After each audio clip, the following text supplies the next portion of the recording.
ओम साई राम। आज बाबा से जुड़ी एक बहुत ही रोचक घटना आपको बताने जा रहा हूँ, जो कि बाबा की भक्ति और विश्वास से जुड़ी है।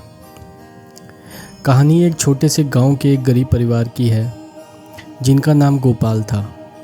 गोपाल और उसकी पत्नी गीता दिन रात मेहनत करके अपने छोटे से खेत में फसल उगाते थे, लेकिन उनका जीवन बहुत ही कठिन था। उनके पास किसी प्रकार की सुख संतोष की कमी थी और वो हमेशा तंगी और चिंता में रहते थे। एक दिन गोपाल ने अपने दोस्त से साईं बाबा के चरणों में जाने का विचार किया। उनका दोस्त साईं बाबा के चमत्कारों के बारे में सुना तो था और उसने गोपाल को साईं बाबा की आराधना की सलाह दी। गोपाल ने अपने दोस्त की सलाह पर आमने सामने रुचि दिखाई और उसने साईं बाबा की मूर्ति की आराधना करने का निश्चय किया। वह रोजाना श्रद्धा भक्ति से साईं बाबा की पूजा करने लगा। कुछ समय बाद एक दिन गोपाल के खेत में अचानक बहुत बड़ी बाढ़ आई। बाढ़ ने उनके खेत की पूरी फसल को नष्ट कर दिया। गोपाल बहुत ही दुखी हो गया और सोचने लगा कि अब उनका परिवार कैसे पलेगा।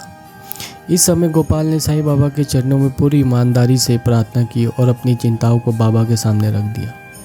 कुछ दिनों बाद अचानक ही बाढ़ की बुनाई रुक गई। गोपाल के खेत के चारों ओर की जगहें सूखामंद हो गई। यह सब बड़े ही अचानक हुआ और लोग हैरान हो गए।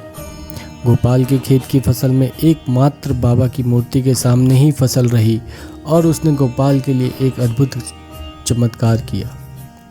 इसके बाद गोपाल और उसका परिवार साईं बाबा के प्रति अपनी श्रद्धा को और भी बढ़ा दिया और उनके जीवन सुख शांति से गुजरने लगा। इस कहानी से हमें ये सीखने को मिलता है कि साईं बाबा की भक्ति और विश्वास से किसी भी संकट को पार किया जा सकता है और उनकी कृपा हमेशा अपने भक्तों पर बनी रहती है। आशा करता हूँ साईं बाबा की कृपा आप सभी पे और आपके परिवार पर बनी रहे। ओम साई राम।